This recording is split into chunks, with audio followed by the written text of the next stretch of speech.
It seems there are secrets here. The official response, sorry, can't provide. Arthur's medical record request was pointless. With that, Arthur decided not to waste more time. After all, he had to uncover the mysteries of his past. So, when the black guy wasn't looking, Arthur pulled off a covert mission and snagged the case file. Then, like a rabbit being chased by a dog, he bolted, finding a hidden stairwell, eager to unveil the truth. To his surprise, the info in the file was far worse than he had thought. Turns out, Penny was indeed special, and after adopting Arthur, she didn't exactly win Mother of the Year, but instead abused him along with her boyfriend. Arthur's laughing fits were just a gift from the trauma department. Thanks for playing, trauma. With that last mental barrier shattered, all Arthur could do was laugh it off, trying to laugh to the finish. But soon enough, he switched to tears. His emotional roller coaster was in full swing, searching for an exit. Not long after, he returned home and whimsically showed up at Black Girl's place, sitting silently on the couch, feeling a bit of solace. To his surprise, Black Girl wasn't concerned at all. She looked at him like, "What are you doing at my place?" Regardless, she kindly asked Arthur to scram since her little girl was taking a sweet nap next door. Arthur finally realized all of this was just his imagination, and those lovely moments with the black girl. Just a soap opera he made up in his head. Feeling like life had lost its purpose, he got home and launched into his own stand-up comedy special. His laughter echoed in the empty room until the next morning, when he went to the hospital, saw his mother in bed, and thought he could finally do something because his specialty was comedy. He thought his life was a tragedy, but now it seemed like a ridiculous comedy. Well, let's keep this show going.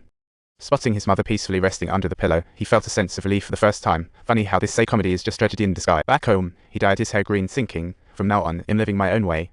He decided to take charge of his life. Maybe only in the clown world could Arthur find what's real.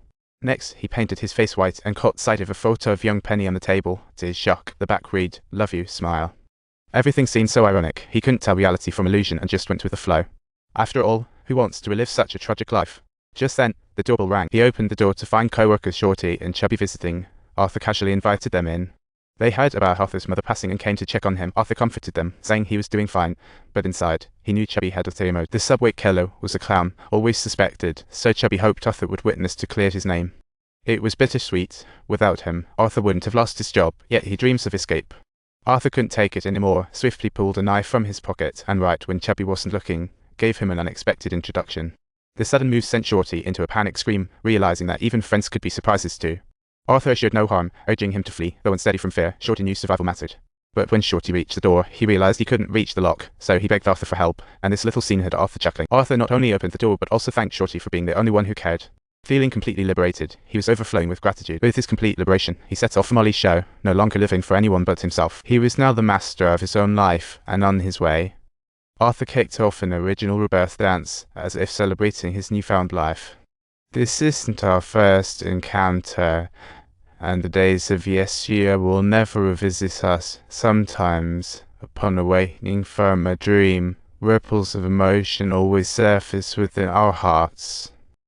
Don't wake me up, I'm not waking from a dream. Don't wake me up, I'm not waking from a dream. The scene changed. Arthur arrived at Molly's show, excited to meet the idol he had long admired. Wearing a phony smile, he paid his idol some disingenuous compliments, fulfilling Molly's vanity. Then he made a small request to be introduced as the clown. Though Molly was puzzled, she agreed. Soon after, it was time for Arthur's entry, and Molly gave a brief introduction. Arthur bounced in excitedly, doing his symbolic dance, thinking, I don't care what others think. He then paused beside Molly, and what happened next was a surprise. The way he greeted the other guests shocked everyone, and then he waved at the audience. This seemed like the dream moment Arthur had longed for, as he craved everyone's attention. With Molly's cue, he prepared to share a joke, pulling out the joke book he carried for life. Meanwhile, Molly was joking about telling a joke, even needing to look something up. Arthur shrugged it off, focusing on delivering his punchline. In reality, Arthur intended to end it all on this show, trying to voice his grievances against Thomas from the music scene. When he spotted the line, I just hope my death is worth more than my life, Arthur froze. Maybe the wait was too long. Molly began urging him to hurry up. Eventually, Arthur found a funny point, but after he finished, Molly directly said it wasn't funny at all. Arthur apologized, sharing his horrendous past, admitting he was the subway killer.